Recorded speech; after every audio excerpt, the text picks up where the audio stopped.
everybody? What's going on? Morning. It's Sunday. Morning. What's up, Steve? How you feeling? I'm feeling pretty good.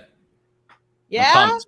I'm jazzed. Sergio, how you doing? I can see your face. I'm tired. You Yes, clean shaven. freshly shaven. Yeah. Just shaved just the other day. So, yeah. Let's.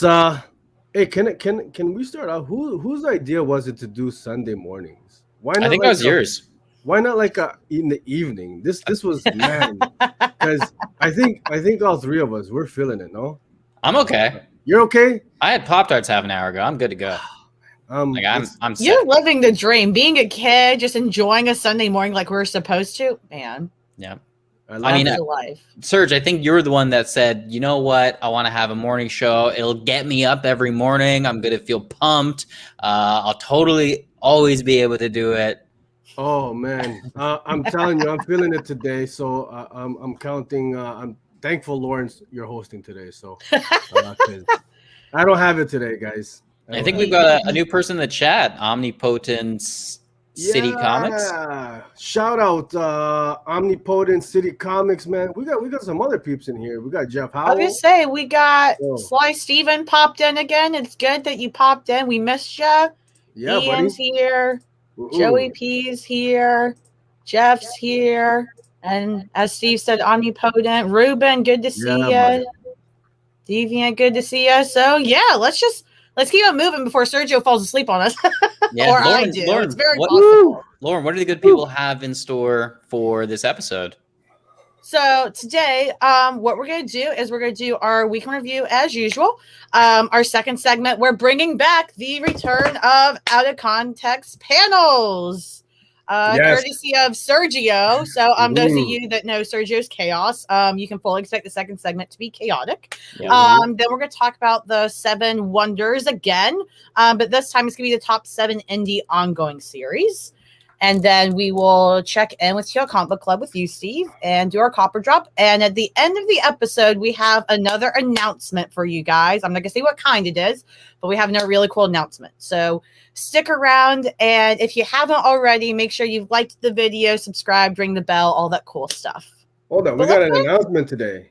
Yeah. We do. Yeah. Oh, man. I'm excited. I don't know about this. It's a special announcement. Ooh. Special. Wink, wink. Okay. All of our announcements are special in a way. Okay. All right. I'm hyped. Okay. That woke me up because I had no clue. So looking There you go. There you go. So let's go and get started. What's up, Joseph? Good to see you. Sergio, since you're the one that's just hanging in there, let's get yours out of the way first. What did you read this week? Oh, man. You guys going to do me like that, eh? Wow. Oh, yeah. Wow. Okay. My pull was hefty today, or this week, I should say.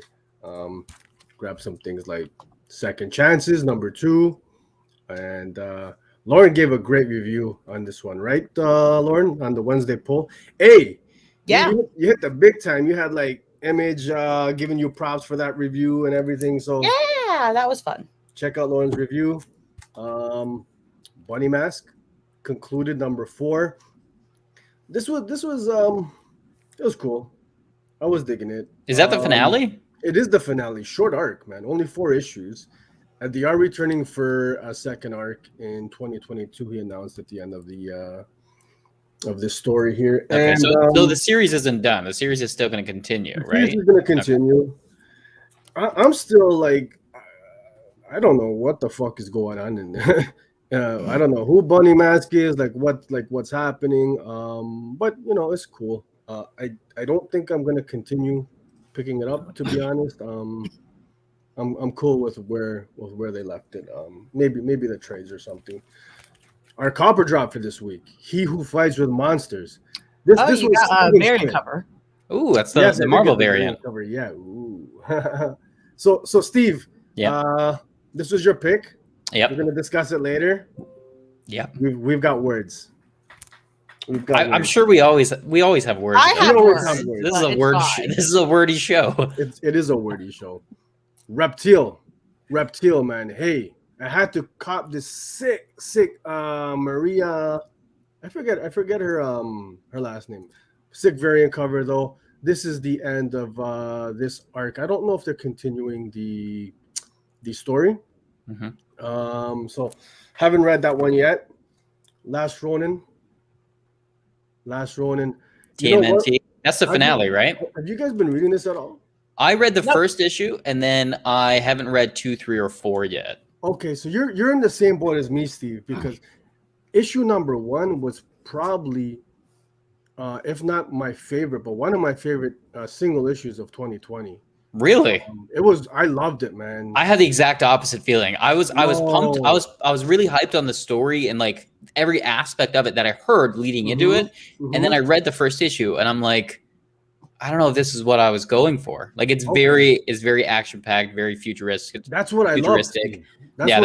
I wanted a character story. I wanted like it's the last Ronin. He's the last turtle left. I wanted a very character driven story, and most of that first issue was the exact opposite of that for me. Yeah. So I would agree. That's why I loved issue 1. It was just a lot of fun, a lot of action. So I've been waiting for the other issues to read it in one shot. So I believe this is the last one. Yeah, that's it. I'm going to read it through. And I have a feeling that they will get more into that kind of like the character development of Mikey being the last Ronin, right? I don't think that's a spoiler. That was like all over even before it was released. Yeah. So I did a little thing last night, kind of last minute, for my top 3. I put it out there. If anybody was able to guess my top 3 incorrect order, they're gonna get those 3 books. So I haven't checked all of the guesses or anything like that. So if you guys see that you've got the correct order, my correct top 3, then claim it in the live chats, and the books are yours, man. I'll send them out like right away to you. Before we get to your number 3, it looks like Ian's chimed in here on the TMNT Ronin. He's saying issue 5 is the last. So correction for us. I thought they would do 4 because 4 turtles, 4 issues, the finale. But it looks like Ian's saying Master Splinter, bro. Come on. Yeah, fair. All right. Thank you, intern Ian. So number 5, I think regardless, I'm gonna catch up to 4. Then I've only got the one more issue. So looking forward to digging into that. But my number 3 book for the week. Now I'm taking a page from Lauren's. Are we able to do this? Because I know what your pick is. Are we allowed to?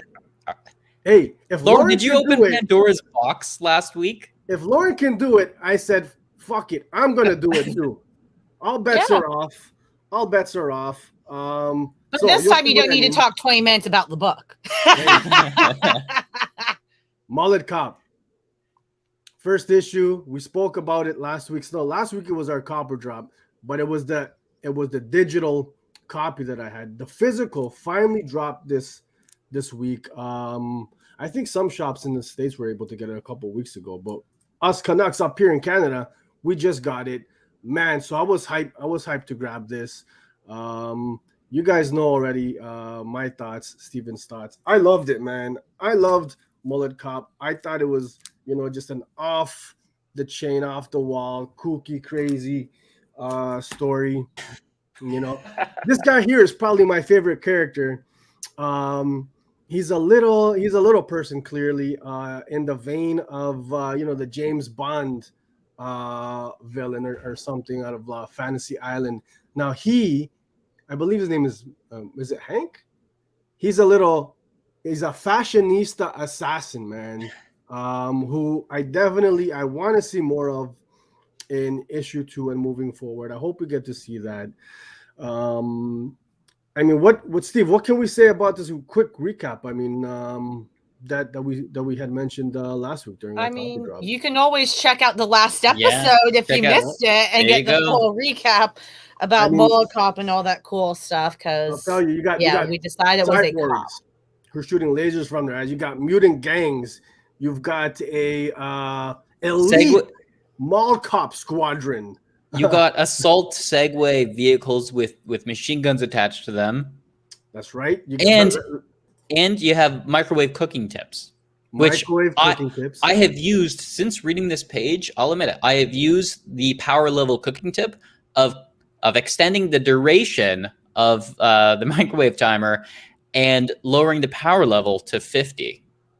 You and me both, Steve. I've been doing that, and honestly, I'm so glad I read this page because every reheat in the microwave that I've been doing has been perfect temperature now. Absolutely. Shout out to Tom Lintern. I don't know what I would have done without these microwave cooking tips. Yeah. What else? You got machine gun toting grannies. You know. You got Sly Steven here who's saying he's calling shenanigans on the mullet cop pick. So I don't know. He comes back and he's already getting me, Sergio. I mean, if Lauren was able to do it last week, in this book, was that Steve? If Lauren was able to do it last week with Harley Quinn, or was it the week before with the Kill Bang? But those weeks also weren't back to back. It was like a month apart, to be fair. But it's all good. Sergio, number 3 pick, Mullet Cop, awesome. If you want to know more details, go to the examination. Check out our last episode where we talked about for Cop or Drop. So what's your second pick then? Are you copying yourself again, or what's happening? My second pick. Man, so this was tough. I was going back and forth between my number 1 and my number 2, and I think if you guys are familiar with me, there's no surprise going to be what my top 2 are. But my number 2, That Texas Blood, number 10. I'm surprised that's not your number 1. Like, I'm shocked. So are you okay? I'm very shocked too. So I read this before I read anything else. It was at the top of my read pile, and I said to myself, nothing is going to be able to beat issue number 10 of That Texas Blood this week. But something did. But before I get to that other book, I just want to give a shout out to Jacob Phillips, man, and Chris Condon. Somehow they continue issue after issue to just elevate their game. I opened up the book in the first page. Lauren, do you want to go back to that backyard scene with the little children, with the kids? Yes. So I opened this up and I was like, damn, I was shocked because you don't normally see these colors used in this book. Not that it's necessarily vibrant, but it's just some added it's a brighter palette than usual. Yeah. for sure which I loved. Unexpected, and I'm digging it.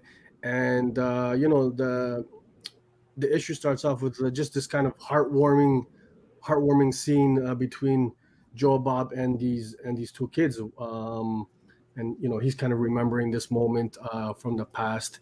And then the next page, Lauren, if you can go to that other one with the child line. I'm not the one clicking these. Oh, is it Steve? Yeah, it's me. It's always me. Who does the pictures? Thank you, Steven. I gotta say, there's something that happens with this page and the previous that I legit yes, that's exactly what I was getting to. Thank you, Griffin, man. Man, it hit me hard, and I was like stuck. I want to say like almost like in a shock, and just this moment of wow, it's just powerful. And really how Jacob and Chris, it's just a seamless transition, and you're almost like you're there in like the mind of Joe Bob as he's remembering this kind of traumatic thing from the past. Just very, very powerful stuff. The movie, the issues, the story, it's moving, along pretty quickly now. And I think there might be 1 or maybe 2 more issues in this current arc. Just great stuff, man. Honestly, like I said, the Incredible Diner Splash. Yep. It's so funny.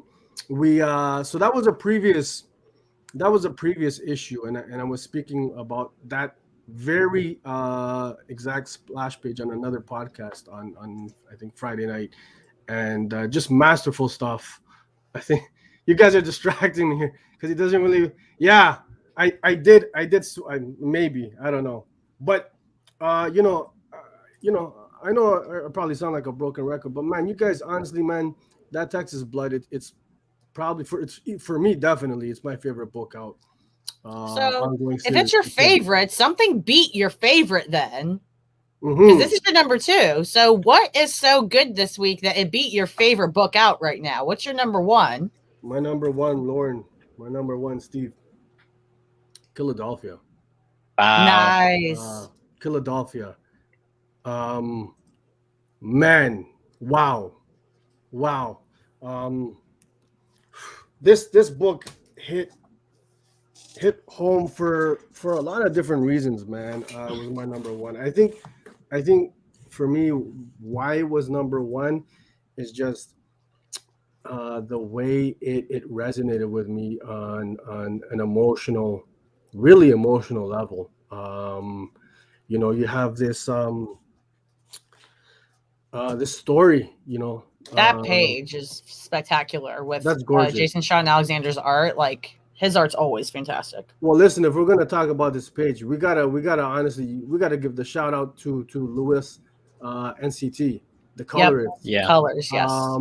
Because it's the colors. I mean, Jason's art is dope, but the colors is what makes this particular page. It's just, yeah, um, amazing, fantastic stuff.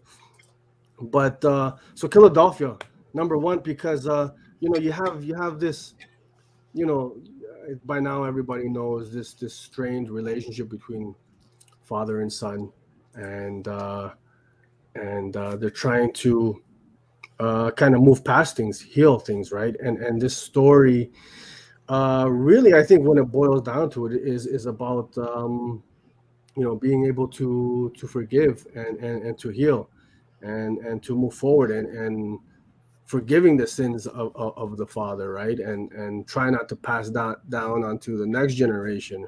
Um, so that hit me on a personal level, and then what Rodney, how he's opened up this story, whereas you have kind of like it's been confined so far to the streets in Philadelphia, and but what he's done now is he's like legit opened up like a war on like a universal scale, man. The whole planet, Yeah. um, Yeah. a I power, a struggle between good and evil, light and dark, heaven and hell, angels and demons, and man, just he's opened up the scope of the story.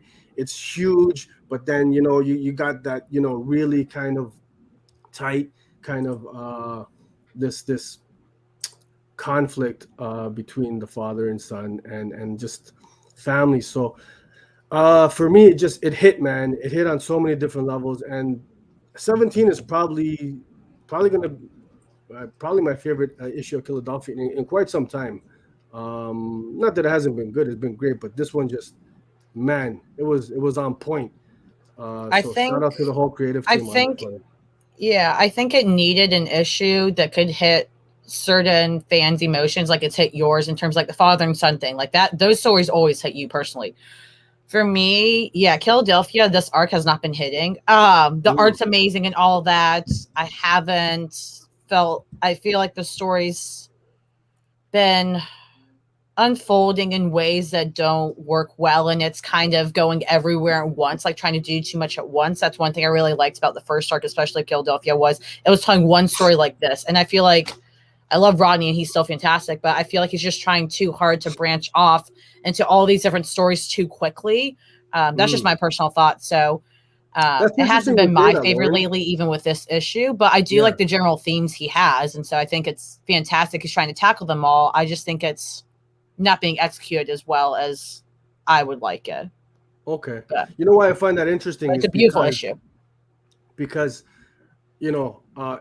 especially in that first arc, it was just I wouldn't say typical, but it was a vampire tale, urban setting, so something a bit different. But how it's progressed from just vampires, and they introduced the element of you know magic and religion and mysticism and things like that. And to be honest, I'm not like a big fan of like magic element and stuff like that. So I was kind of like cautious. I was like, I didn't know how to take that, but what he's managed to do with that and what this story has become, I think, is just amazing, man. So for me, Sweet. it's been getting better, man, and just enjoying it, man. Everybody go out of cop Philadelphia, man. Man, that was a great one. So Sweet. good reading for me So this week. sweet. So top three for you were Mullet Cop at 3, That Texas Blood at 2, and then Philadelphia at number 1. That's a pretty solid list, so we will take it. Steve, what'd you get this week? So he's got all those indies, and you're in your Marvel world as usual? Marvel bullshit. Yeah, of course, Lauren. I got my Marvel bullshit. I did read a couple indies though. I read Siphon number 3. That was this week, and it didn't make my top list. I don't know. I really enjoyed number 1. Number 2 and number 3 have been lacking for me personally. I kind of want more out of Siphon, but that's just me. Usual Marvel DC bullshit. Onslaught Revelations. If you want to hear my and Lauren's thoughts on this book, as well as many of the other X books, look out for our next State of X video, where we talk about everything up to and leading into Inferno. Yeah, I've also got... I'm excited. Yeah, so am I. I've also got the new Nightwing. It's a tie-in for Fear State. I like Nightwing. I like what Tom Taylor's doing with this book, but I don't really care much for the big Batman events, so it's okay for what it is. My number 3 is X-Men by Jerry Duggan. Number 3, X-Men issue number 3. So, Lauren, I know you have some choice words for this book. Why don't you, in a brief summary, how do you feel about it? I mean, we talk about in State of X coming up too.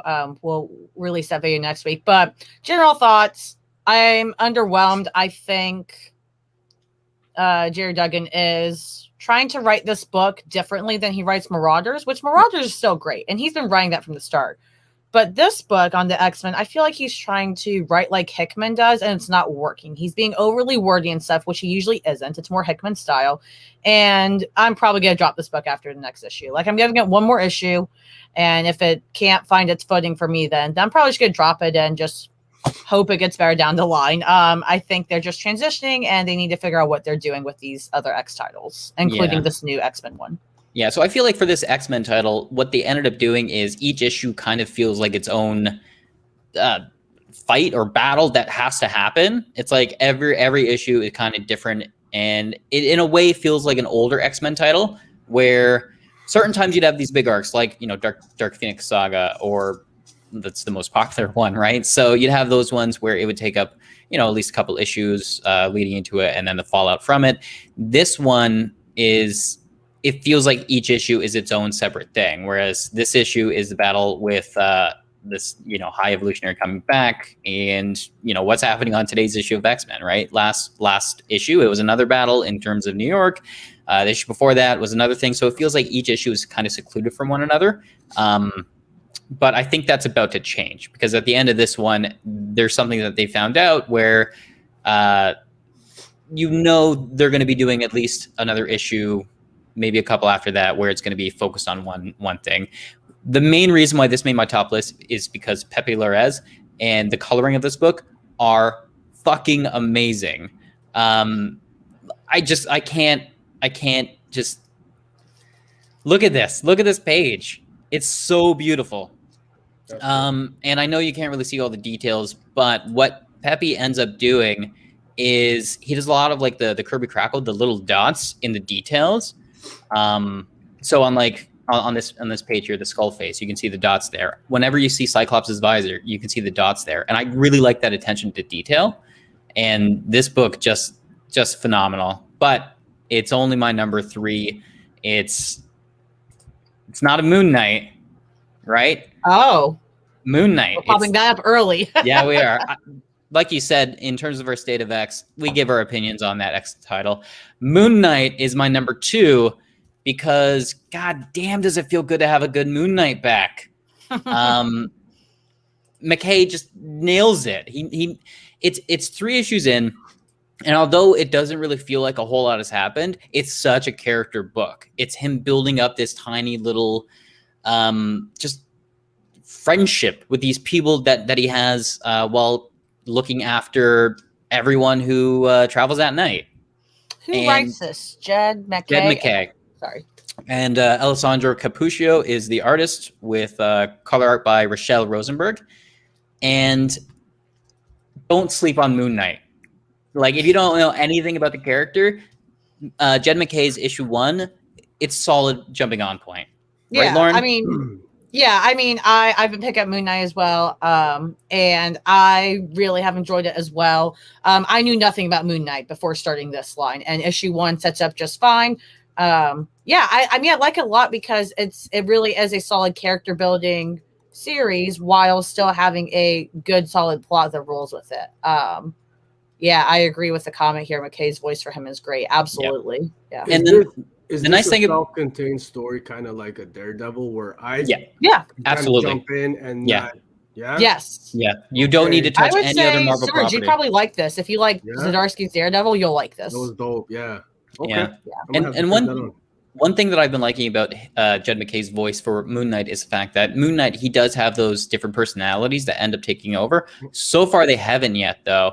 And the one thing that's interesting about this issue is the fact that the main antagonist that he's kind of after, he's questioning himself before he even finds him. But he's questioning himself, going, am I the enemy? Like, is it me battling myself? Because it's happened in other Moon Knight stories where, he's actually been, a different personality of his has actually been the one stopping him and is being his enemy. So I like that, like, ambiguity of him having to question even himself and, talk to some of his friends going, I need you to watch me. I need you to... Yeah, he's a very cool character. McKay writes, again, his voice well, as that comment said. And if you're a fan of, like, Zdarsky's Daredevil, like I just said to them, and Sergio, if you're a fan of, like, really good character-driven Bruce Wayne Batman stories, stuff like that, you need to read Moon Knight. Even if you don't know the character, even if you're not invested, it's nicely surprised me as well. It's really good. Yeah, I don't think I've read anything from him since, like, the 90s, so... You don't need to. You can jump right in with this. Hey, cool. Thanks, it's really good. But that's only my number 2 It's not your pick. number 1. It's not my number 1. It's my number 2. It did everything right. Like, Moon Knight, I don't think it could have been any better. It did everything right with its issue, but Supergirl, Woman of Tomorrow, issue number 4, for me, is my number 1 because as much as Moon Knight's doing everything right, what Tom King is doing in this book is just hitting me on every level. It feels so much grander than everything else I'm reading. Like, it feels like at the end of the day, the sum of its parts, all these issues back to back to back, when you do end up reading it in a trade, are going to be so well received. I like this idea that we've read these issues before from Supergirl with, it being from her perspective. I like what King is doing in Supergirl, Woman of Tomorrow. I like the fact that it's not from her perspective. It's from the companion's perspective. It's this unknown person who's slowly going on this journey with Supergirl and trying to build up who she thinks Supergirl is, what she thinks Supergirl, stands for. And this book just... It made it so much more real to me what Supergirl stands for, just as much as the previous issue did when dealing with the different kind of race relations on that one planet and the genocide that took place on that one planet in the previous issue. This issue, it doesn't follow just one story. It's a here to here to here to here. It's a little snippets. It feels like it's leading to, like... I mean, it's one story, but it's a journey. That's the story. So it doesn't just take place in one spot or whatever. Yeah, they're traveling. It's kind of like a montage in a way at times. Yeah. Yeah, no, I agree. I mean, at first, when I first read it, I was like, I don't know completely how I felt on it, but I read it again and found it more. And yeah, I still think the narration and the wordiness is a little much. Like, King can settle down on the wordiness. I love that part of it, though, personally, for me. I think it's too much, but I do agree now that I've sat on it more. First issue, I didn't like that it was from Ruthie's point of view, narration-wise, but now I see why King chose that, and I do think it works better in terms of that way. We get to know Supergirl from a different perspective, right? And, we can build that before somebody else, hopefully, after this series, will write from her own perspective again. But yeah, I think the narration's still too wordy with the, Ruthie telling the story and stuff. I think that can be trimmed down a bit. Like, he's writing this like a novel. This is a comic book, King. I know what you're trying to do, but write a novel version if you want to do that. But yeah, I really liked it. And I really like the emphasis on Kara's character. That's what makes me like this the most, is that through Ruthie's lens and her telling, we really see Kara, and not from like a tiny teenager or a young adult being under Clark's wing. She's just her own person that's going through her own stuff, and she's trying to help people just like other heroes do. And she's a grown woman, and King does a good job. So yeah, I've been pleased as well, Steve.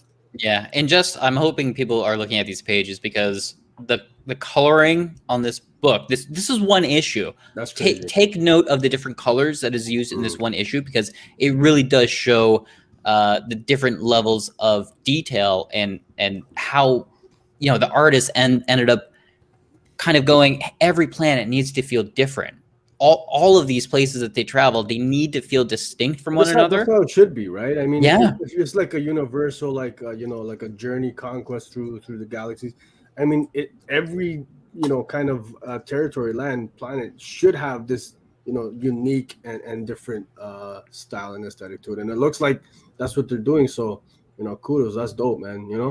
Yeah, like each one of these pages, I chose specifically to show every part of this issue, number 4, in terms of the artwork, is different, and it's so good, and it does help show what Lauren said about Supergirl. Like, in this issue, you see her multiple times do things that other people wouldn't. She goes out of her way for those, and I like the fact that Clark Kent's an alien on Earth, being the sole protector of humanity in a way.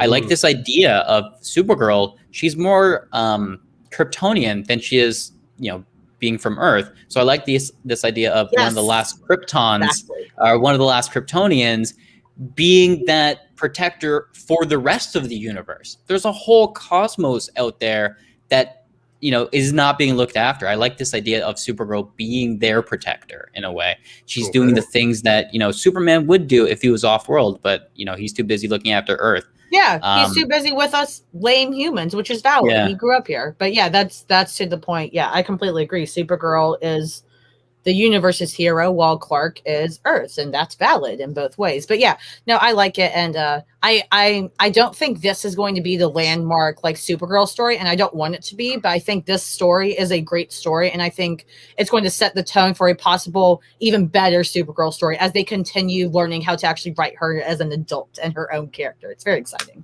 Yeah, so that's my number 1, of course. So to reiterate my top 3, X-Men was my number 3, Moon Knight, my number 2, Supergirl, Woman of Tomorrow, my number 1. Please pick it up.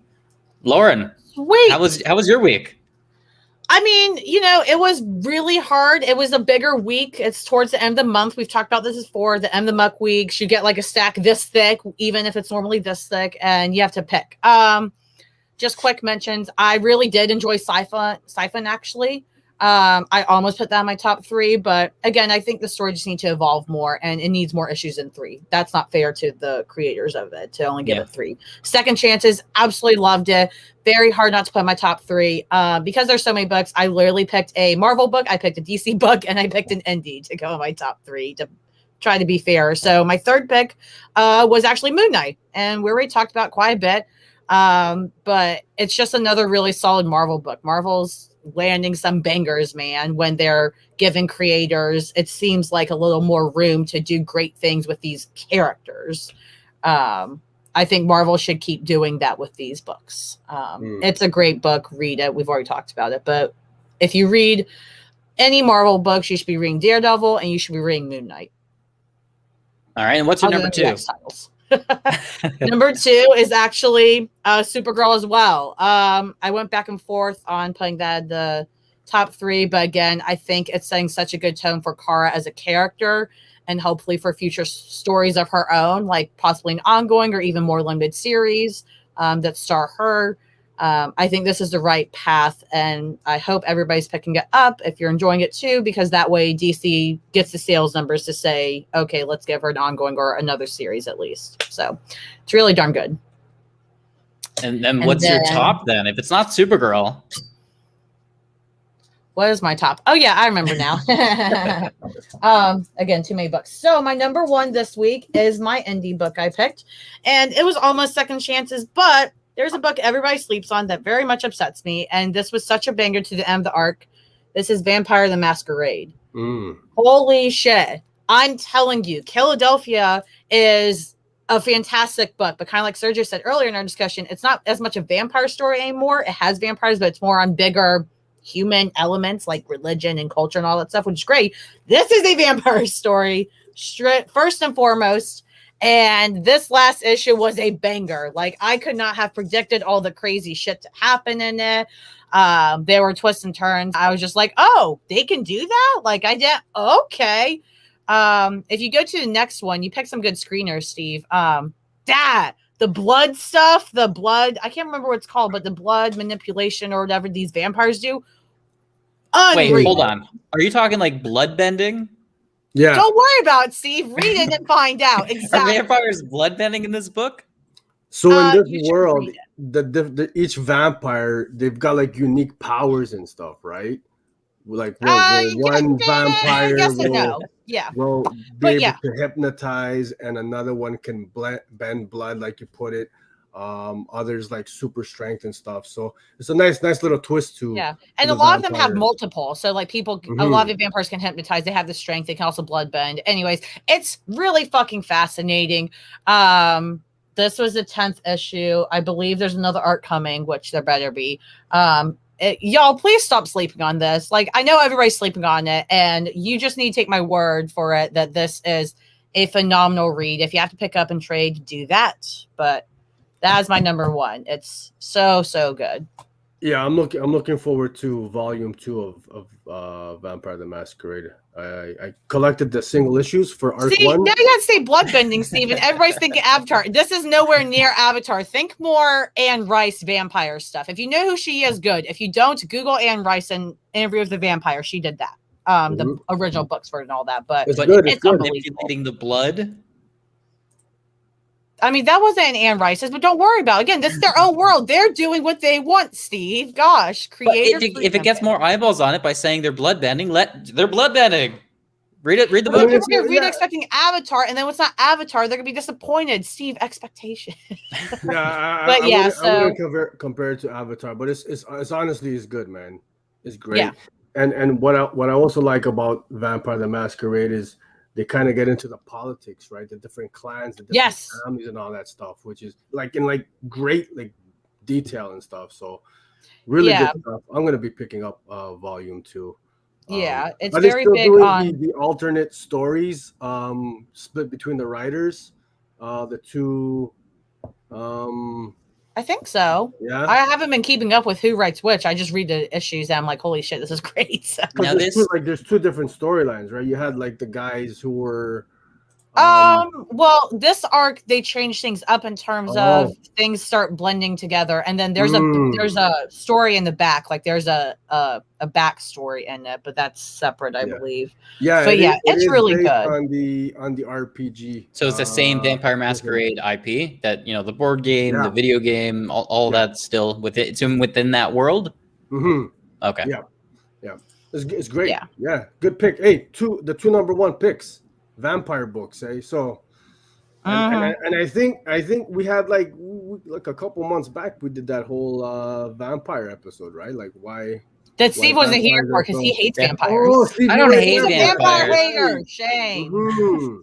So go check that out. If you guys haven't seen that, man, we had a lot of fun with that. I think Mason was with us that episode. Our good buddy from Comics and Crossing. Yep. But cool. So Lauren, to cap it off, 3. Yep, Moon Knight, Supergirl, and then number 1 was Vampire the Masquerade. So that's our top 3, y'all. That's our weekend review. Sergio, you were supposed to prepare something. Did you do your homework? We got out of context, right? I think. Did you pass it off for Ian to do again? Ian may have had a role. No. I did my homework. I did, man. Hey. I think this is the 3rd edition of Out of Context panels. Excited for this.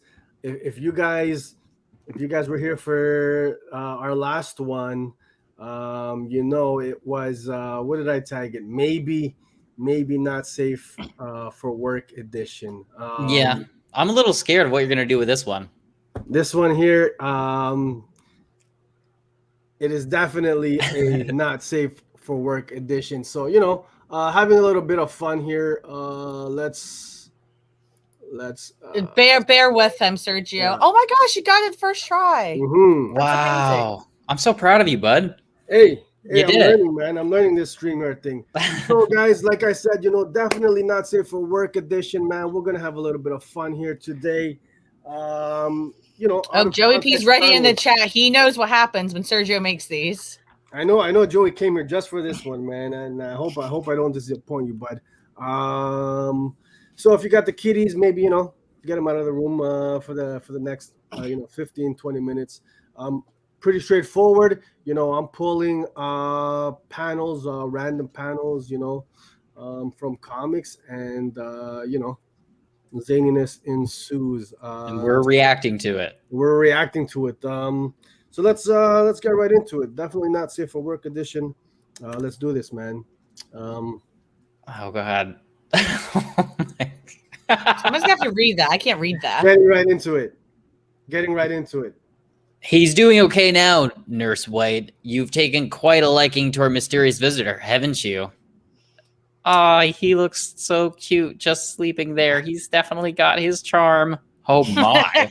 What's happening to him? What's Yikes. happening? What's happening? 0 to 100 real quick. What do you guys like? What's going on?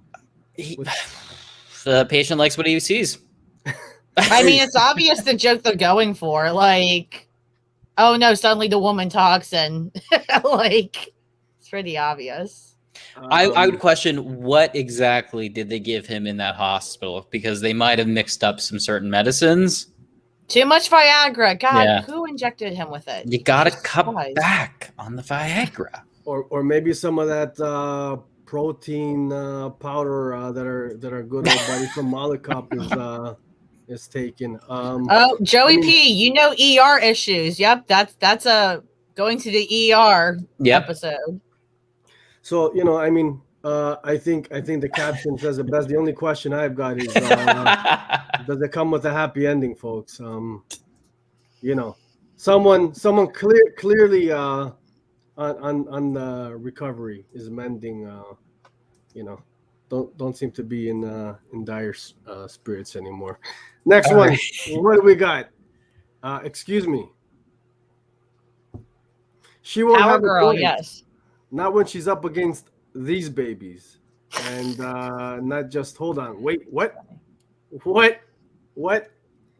I mean, her tits are really powerful. Like, that's a fact. It's Power Girl.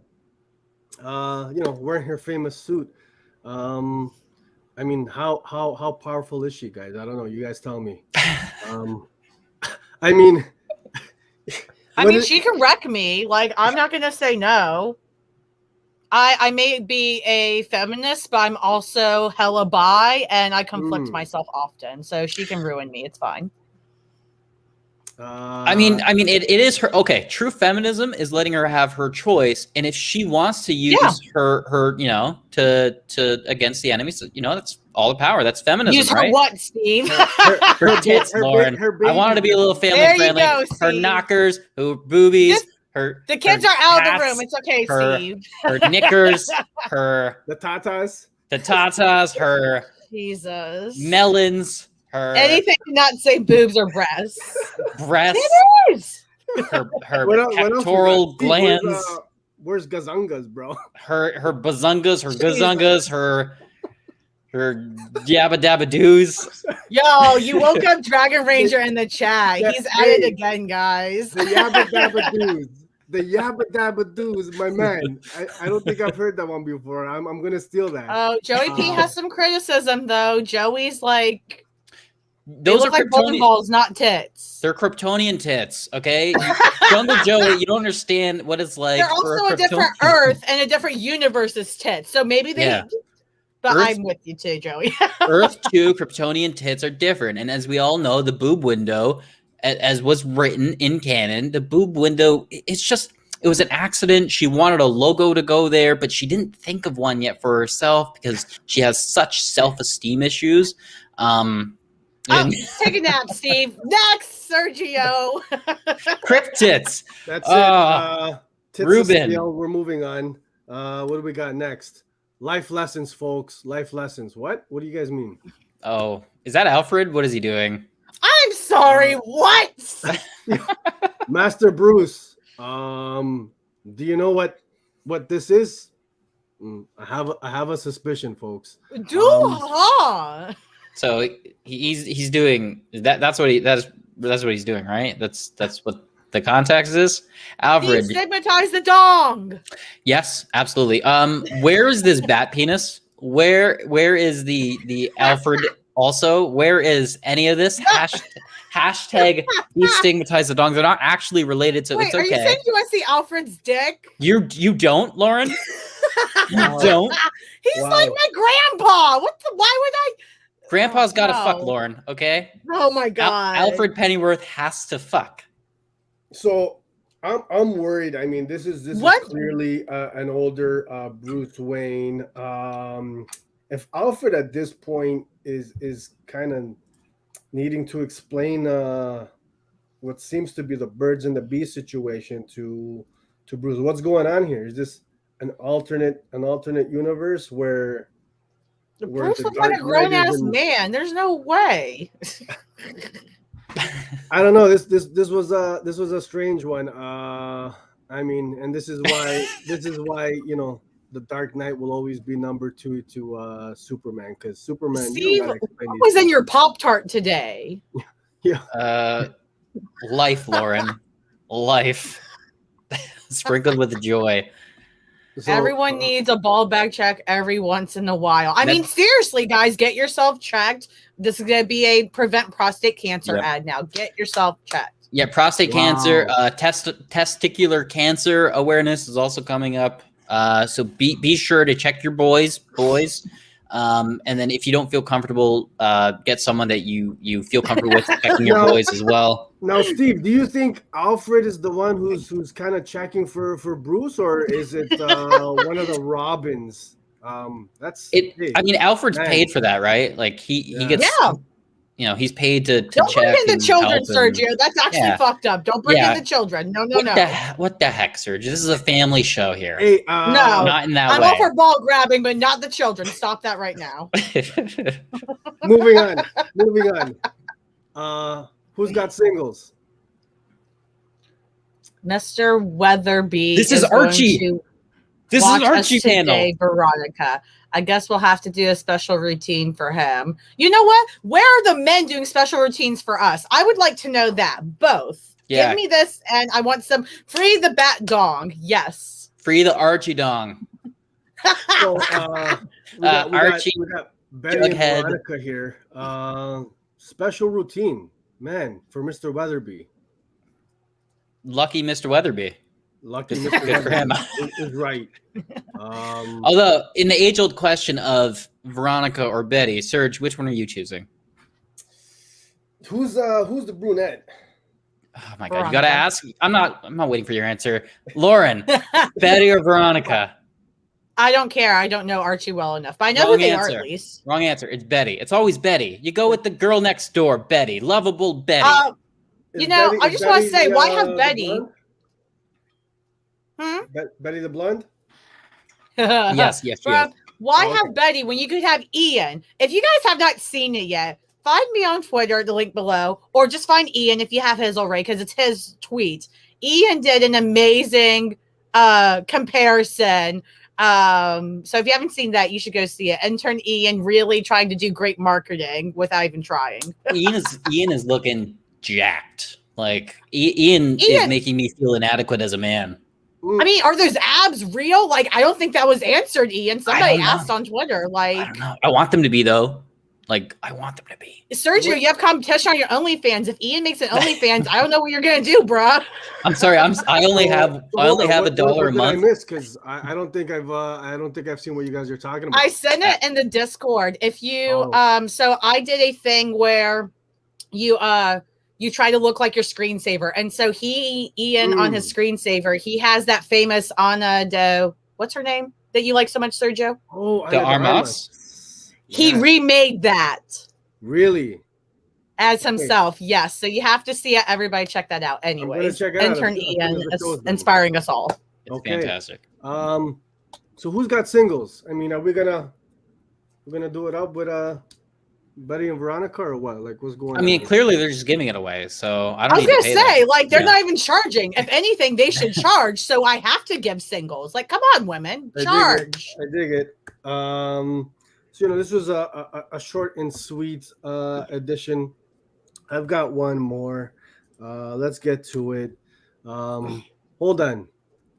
What I don't quite. Why do you have understand. scissors? Scissors. What Who's are you setting scissoring? up? Sergio. What are you doing here? Uh, I better see Wonder Woman scissoring another woman. Another Now I'm let Archie. down. Yes, good for you. Good for Betty and Veronica yeah. and Archie. Yeah, why choose when they can just have each other? They win. Man, I that's the gotta say, answer. I think I'm gonna start reading more Archie comics, guys. If this is the kind of content that they're offering up, man, I've been missing out. Yeah, when Archie has gone away with Sabrina, and then them being together, Benny and Veronica make their own fun. So we gotta something's going on there. I don't. How does that work? So before I go into a Twister. spiel on how scissoring is not really a thing for most women, we're just gonna move on. Amazing. They're playing Twist. What's scissoring? They're playing Twister. They're That's what I'm saying. Where's the Classic board, Steve? Where's the mat? In their Where's mind, where's all the Lauren. dots? It's Twister of the mind. Come on, Lauren. I dig They're that. playing next level Twister. You don't even need a board and a spinner. It's all up You know here. I dig that. Steve, Clearly, I challenge clearly you they to the got next level game of Twister. if you think you're good. Going on there. Well, I dig it. That was it. Short and sweet, guys. That's all, folks. Thanks for playing, man. That was a lot more tame than I thought it would be, and I had a lot of fun. Thank you for that, Serge. That was still so much chaos, though. Like, do you know how many sound bites people could get from us just to ruin us after that? Like, you know how many times I've said dong in this show? If they haven't done it yet, they're not going to. Somebody should make a compilation. Yeah. The dong cut. Release the dong cut. Intern Ian, tell Ian, make the compilation. I maybe like, you should actually pay him this time, Steve. I like Ruben's, budget cuts there. Yeah. Deadlines. That too, yeah. The Twister mat was supposed to be there, Yeah. but deadlines, the enemy of the creator. They just forgot. Yep, and that happens. But we didn't forget that after our context, even in all that chaos, we are going to talk some actual kind of serious shop. We got the 7 Wonders coming back again this week, and we're talking the top 7 indie ongoing series. So if you have any that you think we should have put in here before we start, throw them in the chat. Tell us what you think we're going to have in our top 7. And again, if you have already, if you just stopped in, make sure you've liked the video, subscribed, all that cool stuff. But let's get to it, man. Like we made a list. Yes, we checked it twice. Blood, just sweat, to be and tears. Man, we cried, we laughed, we bled, we fought, guys. So hopefully we're not too far off on this list. We want everybody to know in the live chats, hit us up with your top 7 in the ongoing series of all times. Steven, do you want to give just a quick maybe rules on how we decided how we came up with the list? All right. Why we excluded some others, maybe? Yep. Now, what we said, it's ongoing series. So any mini series, any that are cut short, any that are not full ongoing comic series, they're saved for another time. They're out of this. In terms of what is making this list, how popular is it among the comic community? Is it one that everyone seemingly recommends? Also, how does it actually factor into outside of comics? Is it something where it's kind of part of pop culture now? Is it something where the average person who may not have ever picked up comic book, are they aware of this property? We know Marvel and DC, everyone's aware of Batman, everyone's aware of, Spider-Man. Has there been indie series that have done that same thing? Longevity is another one. I think longevity. Most importantly, quality. Absolutely. Quality of the book, man. Let's Go ahead, Lauren. I think it's important to note that this was something all 3 of us did together, meaning we all have our own personal indies, but not all of them made this cut because of all these other factors Steve and Sergio just said. So make note of that. There's a lot of indies we all love, especially Sergio and I, because we both read so many. But we had to make a very strong list that can reflect a general opinion as well as our reminder. Yeah, minis and maxis are not included in this. We'll do that another time. So the ongoings can be, currently still running or have ended already. So I think those were the requirements to the list. And like I said, drop your top 7 in the chats, and let us know, man, as we're dropping this, if we're missing some, dropping the ball, if we fucked it up, or if we hit the nail on the head. Which I hope, fingers crossed, we didn't mess it up too bad. Yeah, we're gonna make somebody upset. I'm sure it's fine. Absolutely, we're talking comic books here. Man, obviously, someone's gonna be upset. Okay, let's go ahead and get to it. So number 7. East of West from Image Comics. Steve, I kind of want you to talk about this because this is a book that's very important to you. Yeah. This is a Jonathan Hickman. I think this is the best example in terms of Jonathan Hickman writing. If you don't or have never read a Hickman book, start with East of West, because it's a book where seeds are planted within the first couple issues. And like Hickman's writing is, it pays off towards the end. It's something where you want comic books to appreciate your time and all the effort you put into actually reading it and paying attention and, looking at all the graphs and all the stuff that Hickman ends up putting together. And East of West is a series that actually shows you, the comic reader, hey, I appreciate what you're doing. I appreciate the fact that you're appreciating my work. It's going to make sense in the end. It's going to feel great in the end. And it does. Like, this is a series where Hickman, it doesn't go 100 issues, 200 issues. It doesn't do what some of these other books do. He had an ending, he went to the ending, and he stuck with it. And I think there's a lot to be said about having a vision and actually carrying it through to the end of it. And I think East of West is definitely on this list because of the fact that it's something that can be recommended to a lot of people, in terms of, you don't have to read a comic book before. Start with issue 1, focus solely on East of West, and you will have a satisfying conclusion to this story. Would you say this is Hickman's best indie work, Steve? I would, yeah. Yeah? Yeah. And again, like, I know a lot of people who have read this book and they may have fell off of it. I know, Serge, you read a bit and you fell off of it. I was starting to a bit at a certain point, and then something happens with Hickman's writing where payoffs start to happen. Hickman is very much a long form writer. Absolutely. You gotta have a little bit of patience with his style, and like you said, Steve, it will pay off down the road. It may take 3 years, may take 5 years, but Hickman's writing, when given the time, it does pay off, and it's such a satisfying, like, it's so set. I can't say it well enough. It's so good. It's very satisfying. Yes. Yeah. And, that's how House of X Powers of 10 is, Sergio, if you'd read that sometime. I have not read East and West yet, but because so many people say so many good things about it and such, it's on my list of things to catch up with, because I have not had the pleasure of letting it. And I think this is one that, Lauren, is I've seen on a lot of people's lists of, one of the better indies. And so, it cracked our list, it made it in there, number 7. Yep. What's number 6? So number 6. So we're getting bigger and better each number. Y the Last Man. So we did include this, even though Vertigo was technically a DC imprint at some point.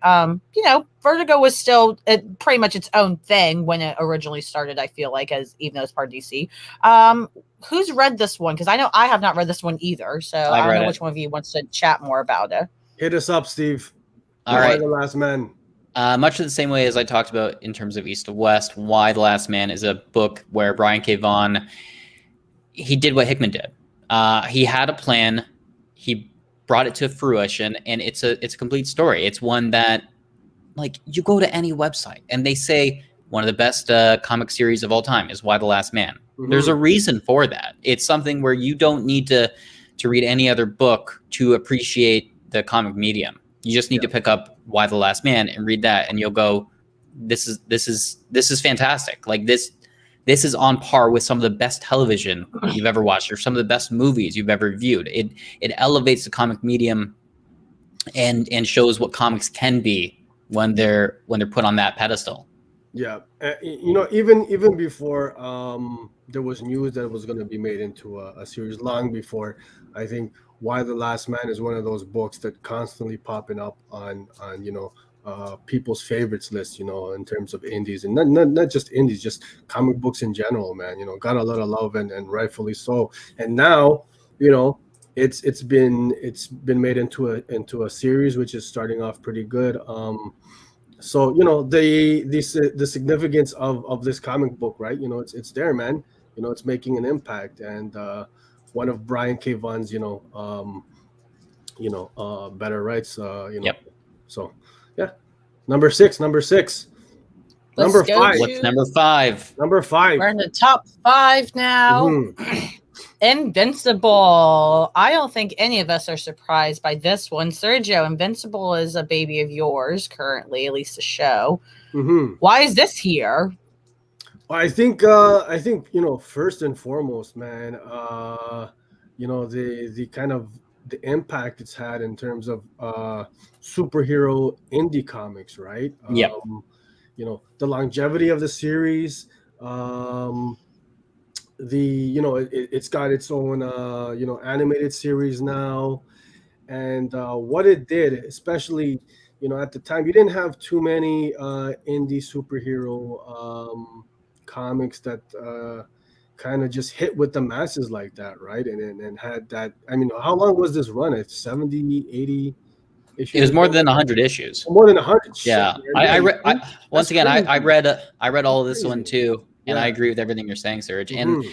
it's one where it elevated Image too. If you Yeah. look closely, if you haven't That's a really good point. noticed, the suit that Mark Grayson wears as Invincible, yeah, his name is Invincible. Look at the logo of that. It's an eye. Look at how the eye is. It's Image's logo. Yeah. Like, he's wearing Image's logo, and he's the guy, and this is the comic series that helped elevate Image as a company. It's Yeah. one of the reasons why they're still around.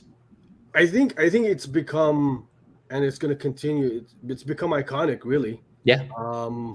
Which you can't really say that for other indie superhero comics, right? It's really hard to crack, and kind of hit the masses like that, and kind of be visible and recognizable. And Invincible, clearly, man, it's done that, right? So Yeah.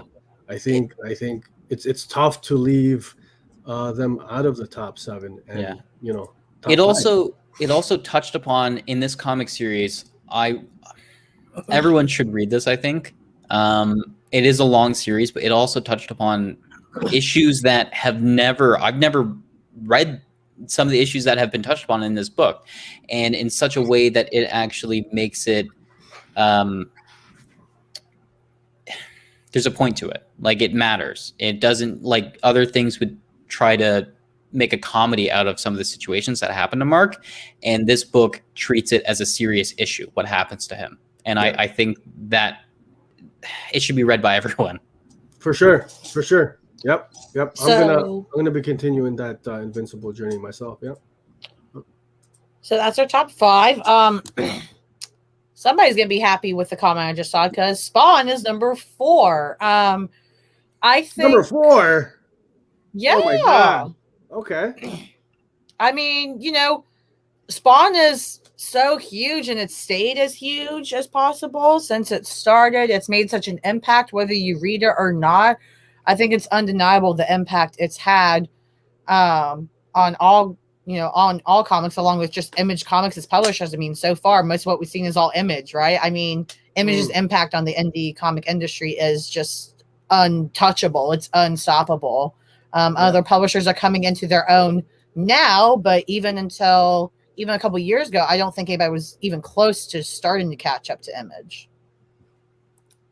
Griffin, you hit the nail on the head. This is a lot of these books in here, but one specifically with Spawn.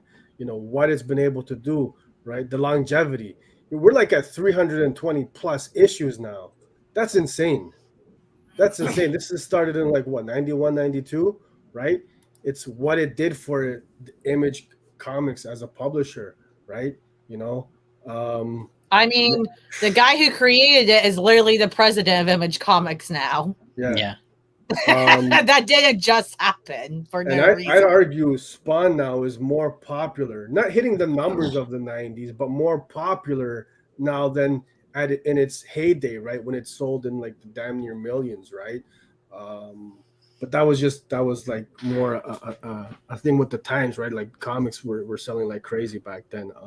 But now, I mean, now they're expanding the universe, right? You know, he's got all these different offshoots like King Spawn and all these different what's the word I'm looking for there, guys? Ancillary comics, right? So Right, like spin-off comics. Yeah, spin-offs. Thank you. They're just expanding like crazy, just huge, man, huge. I think there could be an argument, really, you know, for Spawn, you know, being 1, 2, or 3, you know, even higher. We had it at 4, man. I mean, Spawn's everywhere. You can't. I mean, I think. Yeah. I mean, what do you guys think? I think 4 is a just rating. I think 4 is perfect for Spawn. I think we should get to our top 3 because I think even though Spawn's had quite an impact, I think what we've put into 3 has had even more of an impact, which is crazy because I agree Spawn's had such a huge impact.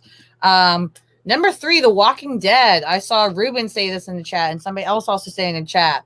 Walking Dead. It is. Yeah. I have never touched Walking Dead myself. I didn't even do the show, but you can't get away from Walking Dead completely. Right. Even though the show's done everything, it's in pop culture forever.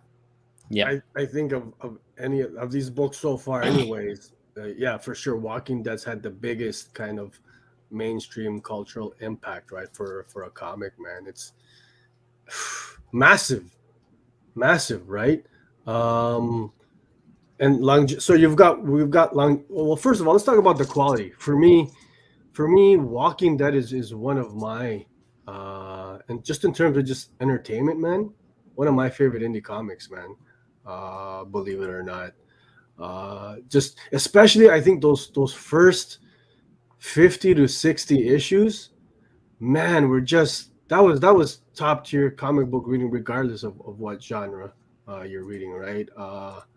To this day, I look back and I wish I could have that that feeling of reading this series again for the first time, right? I was just blown away, you know. Great character development, you know, you had your action, dope art, black and white. Really one of the first comics that I truly enjoyed a black and white art, right? And then, you know, just the overall impact it's had, right, on media. You know, the show's been huge, right? So Walking Dead's lore, I recommend this, man. If you haven't read this, it's fun. It's a fun read, man. It really is. And it's a long dedication. I feel like that's the hard thing about a lot of these classics, right? That were like, wow, they've had such an impact.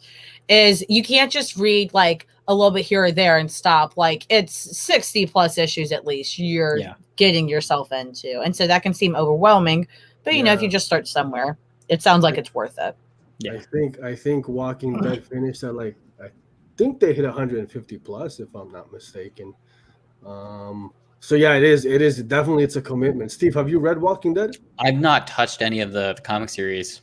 Oh, really? Eh? Yeah, like I've heard really great things, but like what Lauren said, it's one of those things where it's like, it is a bit of a commitment. I put a huge commitment in reading all of, you know, East of West and Invincible and Why the Last Man last year, and so maybe I need to focus on some other books. But it's I don't know, man. It's tough. Like when there's so many issues out, like, because you know, right? I mean, you know, you have to put in the time. But I think this one is up there for a reason, man. I enjoy it, man. You know, again, longevity, everything, for all the reasons we've already explained. You know, Walking Dead number 3, man.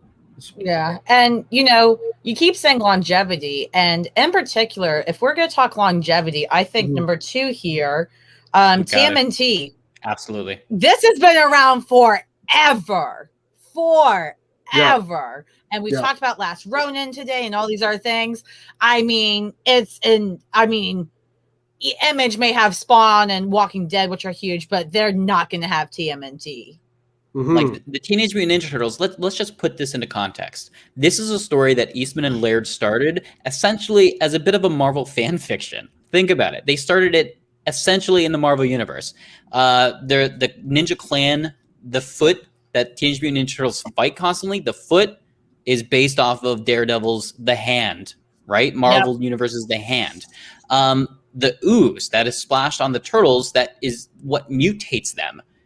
Eastman and Laird have said they were inspired by the very same ooze that gets into Daredevil's eyes and gives him those powers. Like, we're talking essentially a fan fiction type thing that starts off in issue 1, building into this huge pop culture phenomenon in the 80s and in the 90s. Like, Ian said it best, cowbunga. We're talking, it canonized words in our pop culture and zeitgeist. Like, TMNT went beyond the comic books. TV shows, movies, pop culture, our vernacular. So, like, the fact that it took these 4 archetypes that everyone knows of. Like, you're either a Donatello, a Raphael, a Leonardo, or Michelangelo. You're one of those 4, and it's very easy to tell. Like, it's so easy to get into. TMNT, I mean, if it was up to me, I'd say, for all those reasons, Steve, excuse me, you just laid out, it would be number 1, man. They from what they started off as, and the cultural impact that this comic book series has had in every medium possible. There's nothing bigger outside of like the big 2. I mean, I agree really. It should be number 1, but for some reason, somebody else that wasn't me picked the number 1 and not TMNT in it. So, TMNT, do you guys remember what you guys picked as number 1? Because it wasn't me. Before we move on, I gotta ask. Okay, which turtle are you? Because we all had that one that we wanted to be. So the thing is, everyone has a turtle that they think they are, but then there's also the turtle that they actually are. True, that's true. But who did you want to be is the question. I wanted to be a Leonardo, but I feel like I'm more of a Donatello. That's interesting. Leo, eh? Okay, Lauren. I mean, to be fair, I haven't read enough to know all their separate personalities well enough, but I always wanted to be Donatello because I like the staffy fights with, and I like purple. Like, that's it. Like, I haven't gone beyond that in exploring them. So Donatello is the one I wanted to be. I have no idea which one I am. So if anybody has any like headcanon for which one I am, let me know and give me a reason, because I'm very interested. I just don't know them well enough. True. The Turtles did outlast Vanilla Ice in the cultural force. Yes, sir. That's no easy feat. I gotta say. Who's Jen? I know April. Who's Jen? Okay, Jen's one of the new female turtle in the new series. She's like a. I see Steve laughing. I'm concerned for myself now. I think she was like a human who was also turned into or mutated into a turtle. She wears a yellow. She's the yellow turtle. I don't want yellow. Damn it. It's better than being called Venus de Milo. Okay. So true. But Joey says I'm Ralph, and you know what? That sounds chill. Did you say Ralph? I don't know why I'm saying Raphael. Sorry, I put an L there. I'll be Raphael. We got Ruben, Mikey. Raph, yeah, Mikey. I can see that. The little I know about him. He's more the jokester, right? Yeah. Mikey's the Mikey's the big He's the party dude. Yeah. Jenica. Okay. That's a fancy name. I'll have to look into her. I'm interested. Man, no love for Leo except for I like Leo. Steven, I'm with you though, bro. I like Leo a lot, but I like Leo growing up. Well, but he's the leader, so everybody wants to be cool and not pick the leader. It's like with Harry Potter. Everybody thought Gryffindor was cool when we were all kids, but now Slytherin's cool because they're the outcasts. Like, come on. You know what I like about the original TMNT series is, man, it's quite different from like what we've got in terms of animated and some of the other comics since then. It's darker, man. You know, more adult, right? Yeah. So I liked it. Just man, TMNT, man. If you guys don't have it in your top 7, we've got words. So I saw Joey P's comment there about what could be our number 1, and he might have words for us because I did not put this in number 1. I just want to say that. But Saga, Steve and Sergio are worn together. I don't know who picked it. But yeah, so Saga's number 1. I mean, I've never touched Saga because it looks terrifying with how huge it is and how many volumes and all this stuff is in. So why is Saga here, guys? Actually, what's the impact it has? So far, there's only 50 issues, which is at least half of Why the Last Man. It's half of not that bad, Invincible. actually, yeah. It's half of Walking Dead so far. Like, if you want to get into any of those series, start with Saga. I think the reason Saga is number one is because of the fact that for comics as a medium, it's the go-to book. It's the book where I have recommended it to people who have told me I've read this and this and this and this in terms of trying to get into comic series, and I say, Saga. Yeah. Read Saga, and it will get you into comics. It will show you why comics as a medium is different from video games. It's different from movies and TV, and it works. Like, Saga's the book that gets people into loving comics. I don't know. We've got a lot of people in the chat disagreeing. Lots of people. So what's your guys' number one? And then obviously, Sergio, please continue. But yeah, if you guys say it's not number one, what is your number one? Nobody's saying what yours is. Sergio, go ahead. Sorry for interrupting. Oh, it's all good. I was going to say, you guys know I'm not a fantasy guy at all. I don't dig it. But Saga, so I was hesitant to get into this. Saga is up there for a reason, man. There's a reason, like you said, Steve, it's you know how many times I've been in the shop and you got people recommending books, and Saga's always one of the ones listed off, right? Whether you're a veteran or a newbie to comics, right? I mean, I think first and foremost, just the quality of the writing, the quality of the story, the scope. It's number one, I think, with us for a reason, right? It's just top tier writing, the artwork. Man, it's so funny seeing everybody in the live chats. They don't have Saga as their top, so I'm definitely curious what you guys would have as your number one. See, we got TMNT is number one, which for sure I see that argument. Yeah. TMNT, I get that. Spawn being number one, I can see that. Still disagree though. Yeah, it's a tough choice for me between TMNT and Saga, but the reason I see Saga higher is the quality of it. TMNT's been on for so long. TMNT is more. Me too, Steve. Yeah. TMNT is amazing, but nobody knows of TMNT as a comic property. You talk about TMNT now with other people; they know it from the movies, they know it from the '80s cartoon show. TMNT sort of for most people, it's evolved the comic medium. And as much as there are still TMNT comics being released, people don't know it as a comic book. They know it as a different property. They know it as a TV show. They know it as a movie. Saga is a comic property. Yeah. You hear about Saga, it's a comic thing. It's for comics. Whether it eventually changes, who can say? But right now, it's doing more for the comic book industry than what TMNT is doing. Than what any of those other books are doing. Story versus story, TMNT versus Saga.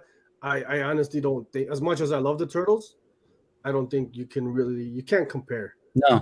Right? Like Saga, if you've never read Saga, it appreciates you as a reader. It lets you get emotionally attached to these characters, which I've done with TV and movies. And I feel the same way about these characters. Yeah. And it is not afraid, like Walking Dead, like some of the other books on this list, like Invincible, it's not afraid to do what should be done in the story. If that character needs to get killed off, they're going to get killed off. If the story comes first for this, and it respects you as the audience, it's not going to cheapen that. It leaves an impact for you. Yeah. Yep. And, if you guys want to chat with us more about our picks and give us your actual full top 7 compared with ours, we'd love to hear.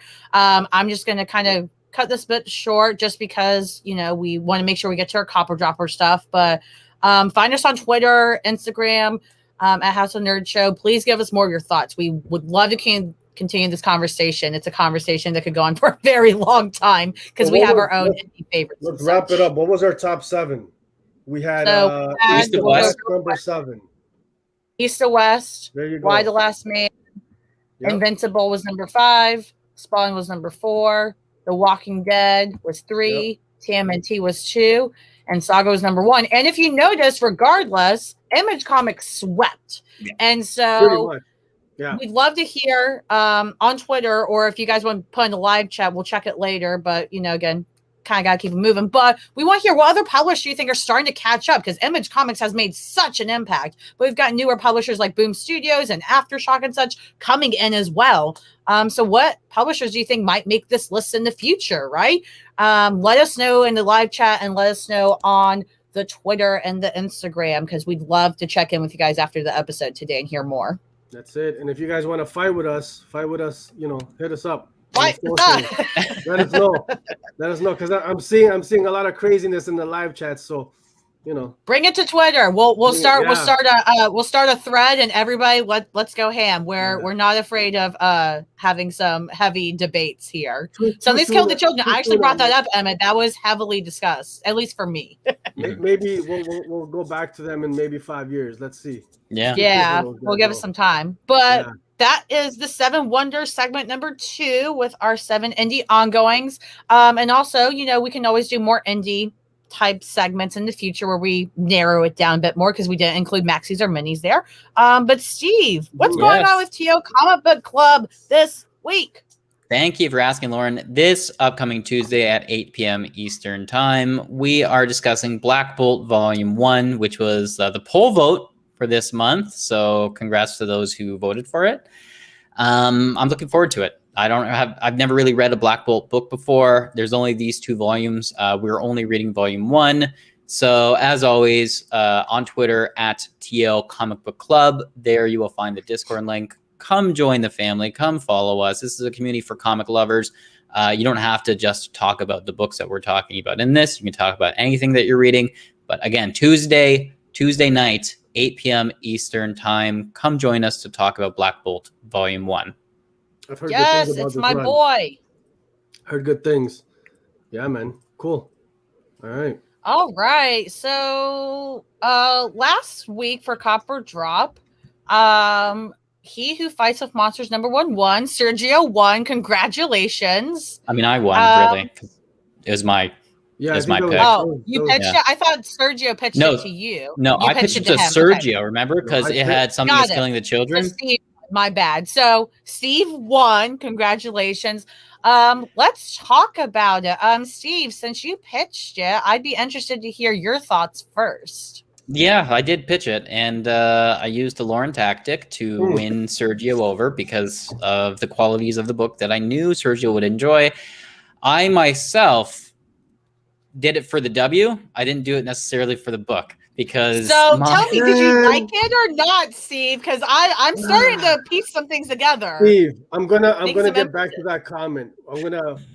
Go into bro. I didn't hate the story, but I found it confusing for it being an issue number 1. Hold on, I found it confusing for it being an issue number 1 to do a story within a story structure in its first issue, which to me was a very confusing choice.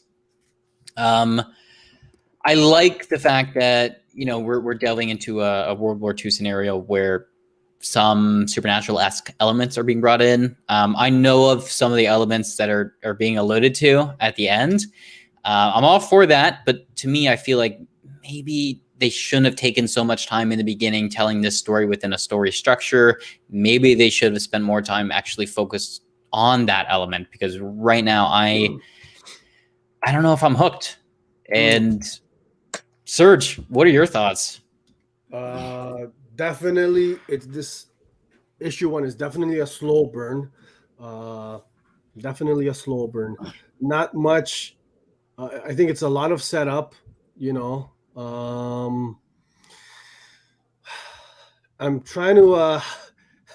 Doesn't sound like you're loving it though, Sergio. You let Steve win this one. Keep it 100. Yeah, and I'm gonna. For me, this didn't hit. Yeah, this did not hit for me. This is He Who Fights with Monsters is not a. There wasn't enough in issue 1 to get me to be like, oh shit, okay, let me grab number 2. This is interesting, intriguing, and which is. See, I love like a story set in history, while there's an alternate history or just kind of set in the past, and especially like World War II. But I just there wasn't enough there to hook me. Just plain and simple. It took too much time. It took too much time trying to do Yeah. this setup. And Yeah. I know Elle mentioned it in the chat. It's going to be a solid trade. Probably. Mhm. Probably it will be. But in Yeah. terms of being an issue 1, it's supposed to hook a reader. Mhm. And I'm feeling the same thing. Like I think don't want to be you negative have to because at the end of the day, we're talking about single issue floppies, right? They're released monthly. Yeah. I think there has to be enough. I'm all for a slow burn. I love them. You know, that Texas Blood issue #1, a master. You know, that's how it's done. This one, there was some interesting stuff brought in at the end there, but it just even like the love interest, you know, why not introduce that earlier, right? You know, if I have to think about it very just, and would I copper drop this myself? Am I going to copper drop it the next issue comes out? It just didn't do anything for me. Like, I didn't hate it, but it was boring. Like, to me, like, it just did nothing, you know, no hate to the art or anything. The art was fine and all this stuff, but yeah, I agree. It didn't have substance for me. And maybe it will regrade as a trade, but if I treat it as a first issue, I'm not going to be picking up again. So I don't know about you guys, but for me, this is a drop. I'm not going to grab the next issue. If I want to, I might try to trade when it comes out in a couple months or whatever, but I'm not picking up #2 single. Yeah, I do want to note though that the art is pretty amazing. The fact that they do have the different style within just this one issue. We've got this, and then this page is a very different style in terms of it being a flashback or a flashback within like a flashback, I guess. The structure of the story, I agree, is lacking. I did want to give a shout out for the art because I did like that. It does have a different style in terms of throughout this the color palette, right? It's got that grim kind of, definitely like that World War era feel and look to it. You know, very bleak. So the art, you know, it fit the story, but you know, at the end of the day, what are y'all thinking? At the end of the day, yeah, unfortunately, I'm gonna have to say it's a drop for me. Yeah, I'm also like what Lauren said. The whole point of Copper Drop is, would I pick this up for myself next week? Do I want to recommend it for other people? Yeah. I don't. If it was a double issue like what Jungle Joey mentioned in the chat, which a lot of first issues really should be, maybe then it would be better. But as it stands right now, I'm dropping it as well. You know how I put it, Steve, is like, yo, like we're talking with the audience in the live chat, like, yo, you guys are my peoples, you guys are my homies, right? Same way I'm going to talk to my people in real life, man. Like, yo, they're asking me, would you recommend this? Should I pick this up? Should I spend $5 or $6 on this issue? And I'm not going to completely shit on the book, but I'm going to say, like, you know, at the end of the day, bro, nah, you know what? Maybe save your money and go try something else, you know? Yeah. But if you do like it, you know, I mean, hey. Well, and I think it's okay to say, hey, it wasn't our taste. I don't think we need to justify it every time, right? It's just a drop, and we're not shaying on the book. It just is what it is. This isn't another reptilian. This is just it just didn't hit, and that's how we're judging it. So yeah, you know, as Sergio says, we keep it 100, and we are dropping it. But you know, those of you that are gonna keep reading it, you know, let us know how it goes. Does it get better? Did we not hold out long enough? Like, I'd love to hear that out and see how that goes for sure. But yeah, so we're gonna drop that. Yeah. And now, that's fair, Al. Yeah, that's, move on. That's good word to share. Steve, you said something. You picked it for the W rather than for what may necessarily you'd be interested in yourself or what you thought was. I picked it for you, Serge. So really, this is your fault. Okay, yeah, and. Man, okay, I'm gonna. And you fell for it, Serge. I take issue with that because, man, what we need to be doing, guys, we need to be picking the best books. Period. Sergio, this is exactly what I said last week. But you said, "Oh, Steve's doing the easy win, but I'm still gonna pick it." And you. I'm sorry. In Copper Drop, are we not judging it based off the summary, the creators, and the cover? How else do you judge a book that hasn't been released yet? You judge it based on its merits that are given to you. I thought pick a book you want to read, Steve. Don't just pick it for Serge. But Sergio, there's no rules in Copper Drop like that. I'm going for the W. I'm going for the W always. Always for the W. But I will say, I mean, me going into that book, I thought I said, shit, that sounds like right on my alley. Same. So I get what you're doing, but man, I thought it was going to be good. my strategy. I'm looking at the list and I'm saying this. I'm just hearing buyer's remorse, Sergio, and you I don't know, man. You chose it, dude. Like, not all books are going to be winners. Yeah, that's true. We're not always going to like everything. I thought I would like it too, to be honest. There are elements of the book that I picked because I do like the supernatural aspect of it. I thought I was going to like it too. I didn't just go for the W, but I picked it. Okay. The W for you was one where I'm trying to sell a book for you, but I also enjoyed what I was reading. Yeah. So we are dropping it. It's all good, guys. I feel like every time we drop a book, everybody loses it. Like, it's okay, guys. It's okay to drop a book. I know earlier in the chat, people were talking about, like, man, they're trying to cut some stuff, especially because of budget. Stuff happens. And like Sergio said, if you guys spend $4 or $5 on a comic and it's not your thing, I'm not going to pick it up, even if other people like it. I have to do what's right for me, and that's that. But now we get to do the fun part, which is I get to pick a book this week. Yep. I'm very excited. I get to get pitched, and Sergio and Steve get to be the ones to try to see what book we'll get next week. So who wants to go first? Anybody? You pick. You pick. All right, Steve, you go first. Oh, okay. There you I go. went first last week. We'll give Sergio a break. Damn it. Okay. I was not prepared to go first. Take the L, Steve. I'm not taking the L. I'm going for the W again. My book this week is 10 Years to Death. Now, it is a Aftershock one-shot. So much in the same way that God of Tremors was that one-shot. I believe, Lauren, when you pitched it to Sergio, or you pitched it to me.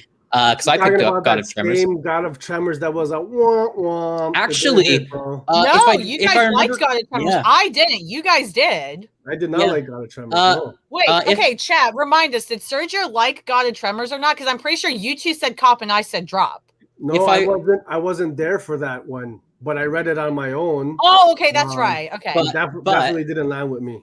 If I remember correctly, God of Tremors is the book during our Copperjock segment that was the most divided amongst our live chat, and was the one that was most talked about. That's true. In terms of us being a community and talking about comics in terms of likes and dislikes, we all have our own personal opinion. God of Tremors was that one book that made me go, what's this about, Steve? Because I see the cover. Interesting, but what's it about? All right, 10 Years to Death is, I'm not going to say the stupid tagline because I don't believe in that. Say it, Steve. Say it. It says The Shawshank Redemption meets The Sixth Sense, but I don't care for that. That's just something Sergio would say. A newly hired prison guard, a notorious mass murderer, finally incarcerated for his crimes, and the death that binds them together. What happens when the murdered becomes the murderer? A prestige format one-shot featuring top creative talent, 10 Years to Death is a horrific, unnerving tale conceived and written by Aaron Douglas and drawn by Cliff Richards. Wait, so the murdered becomes the murderee? Read the first part of that again. What happens when the murdered becomes the murderer? Before that. Okay. A newly hired prison guard, a notorious mass murderer finally incarcerated for his crimes, and the death that binds them together. So it's a story involving a There's new gotta prison. be a ghost or something. Yeah, okay. It's a story involving a prison guard looking after this mass murderer in incarceration. But the good part again is it's a one shot, so it's not a comic series we're talking about. We don't have to get sold on or hooked on this number one that failed to do what it needed to for us in the first part of Copper Drop. Like God of Tremors, this is a one shot. We read it, we talk about it, we put it away. Okay. I'm not saying you're wrong, Sergio, but what's yours? Not feeling that one at all, bro. Come on. Hey, listen, like I said, man, you guys know me. I'm always gonna try to pitch the best book. I'm not gonna pitch to Steve or Lauren. I'm pitching the best book. Gun Honey number one. The best book, he says. Yeah. This already looks 20 times better, Sergio. Gun Honey number one, debut graphic novel from award-winning writer and co-founder of Hard Case Crime Publishing, Charles Adai. When a gun smuggled into a high-security prison leads to the death of dozens and the escape of a brutal criminal and notorious weapon smuggler, Joanna Tan is enlisted by the U.S. government. This isn't Find fair. the man she set loose and bring him down. You're using a sexy cover on Lauren. That's not fair. Hey, we got honeys, we got guns. I mean, it's true. It looks sexy, but you know, this book is getting some high praise from Stephen King. Man. Wait, so what's this publisher again? The publisher looks like Hard Case Crime Publishing. Never heard of it. Interesting. Yeah, okay. never heard of it either. I'm being honest, I've never heard of, but there's a lot of buzz behind this one. Actually, it's already gone to a second print. Before what? Yep. How can it go to a second print if it hasn't been released yet? Because pre-orders. They've already announced a second print for it. Those damn horny comic readers. Yep. And you were the horny one earlier. Now context, Steve. You and that Pop-Tart. There's some talk about this getting picked up or optioned or something, or I don't know if it has already. But I mean, at the end of the day, just the premise, it sounds good. It's getting a lot of praise from Stephen King. He says, Hard Case Crime presents good, clean, bare-knuckled storytelling. This is an exciting line of books. I mean, you know, it looks fun. It looks fun. I mean, I'm just gonna make it easy. Yeah. I'm not gonna do the which one am I gonna pick. I'm just gonna pick Gun Honey. Yeah, I think of course let's do it. It sounds fun. Even if it's disappointing. It's not even just the sexiness, it just sounds fun. It has action. The other one sounds like a very like philosophical, and to be fair, I kind of feel like I need a break from that. Yeah. I feel like I want something that's just fun and more actiony and stuff. So let's do Gun Honey. Never read from this publisher before. So let's do it. Let's do it. Yeah, I mean, and as usual, man, hopefully, you know, we're reading quality books, man. So let's do it, guys. Everybody in the audience, read along with us. If you can, please pick up Gun Honey and let me know how fantastic my pick was and how we didn't have to go with Sergio got the win. Let's go. And you know what? We should make a House of Nerd horny scale, and maybe we should judge books on how horny they are. And we can make next week we can discuss how horny this book is on that scale. I think that could be fun. I'm down for that. And according to you guys, at least with what Ian is posting on his socials these days, maybe you gotta see it, Serge. I said that for you. I'm gonna, as soon as the show wraps, I'm jumping on and you're gonna lose it. So you mean it is the horny skill? It's either a 0 to Ian, a 0 to Ian potentially, yeah. I was gonna say 0, and then like Ian's in the middle, and then you've got Release the Bat Dong on the right. Like hashtags, you're going ape shit. I love it. But yeah, so we're gonna pick up Gun Honey next week. We'll talk about how great that is, pending there are no delays or anything crazy, because that's been happening lately with Scouts and some other stuff.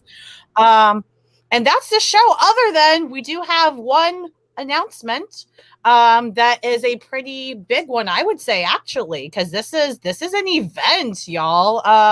Sergio, do you want to talk about it? Because I know in particular, I mean, I'm hype as hell about this, but you're really ready. Yeah, sure. So, you know, man, we're here at the House of Nerd, man. You know, we're trying to do something different, man. We're trying to switch it up. And, you know, what we have in store for you guys, you might have heard of a little something called DC Fandom. They did it last year. What is DC Fandom, you ask, Lord? Can I get another soundbite, please? What? So what we decided is, man, listen, we love this community. We love you guys, man. We have a lot of fun with you guys. So DC Fandom, we thought, is the perfect opportunity. We're going to have a bunch of y'all on. We're going to have like several guests. We're live streaming a watch along of DC Fandom, all 4 hours. Somewhat of a marathon, a half marathon, if you will, 1 p.m. to 4 p.m. or excuse me, to 5, October 16th, Eastern which I believe is a Saturday. It is a Saturday, so hopefully people are off work. I don't know if I will be because I work retail, but I'll pop in when I can. It's going to be a great time. We're all going to be switching in and out, I'm sure, taking breaks. Some of you we've already reached out to in terms of coming on when you can and just popping in. It's going to be really awesome because you're going to get live reactions of all of us freaking out. Yep. You know, none of us know what's happening. We don't have any inside scoops. We're not that cool yet. Maybe one day, but So the fun part is, man, we're gonna have several guests. We mean like a lot, a lot of surprise guests. So come hang out with us, man. It's gonna be loosey goosey. Just yes. chopping it up. Literally, yes, absolutely. Actually, Yeah, Ian, if you Ian, go, especially if you can bring help those us. abs, please. I mean, even Yeah. if not, but like, Yeah. And it is mandatory. it is. I don't know So what I'm gonna do for that. I'm probably gonna get blocked by YouTube if I try to do it, just because I'm a woman. So hey, I mean, shit, Lauren, if you want to go for so it, rude of sorry. them.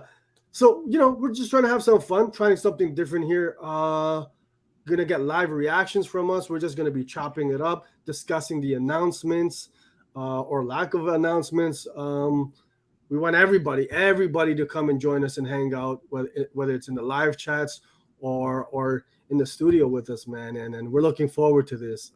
Yep. And this will be, again, that's not our regular show for the week. It's a Saturday from 1 p.m. Eastern till 5 p.m. Eastern. So again, if you haven't already, make sure you've hit the bell in case you forget we're doing it. That way you get the notification that, oh shit, they're live streaming it. Because it's a different time. But yeah, so we're gonna do 4 that hours. and see how how are we gonna make it? I mean, wow, that's crazy. That's no joke. Yeah, that's no joke. We gotta figure out, like, we gotta take shifts or something. Or it's gonna be great. Maybe we'll end up having a guest host if the world collapses and we three got you never know what's gonna happen. Is it yeah, 1 p.m. too early to be drinking? I mean, can we get late? It's a Saturday. It's fine. Yeah, do what you want on a Saturday. If you got drinks, bring drinks, whatever kind you got, man. All right, you heard that. You heard it. Everybody bring your drinks, bring your party favors. Yeah, man, October 16th, 2 weeks time, man. Come hang out with us. Yeah. Looking forward to that.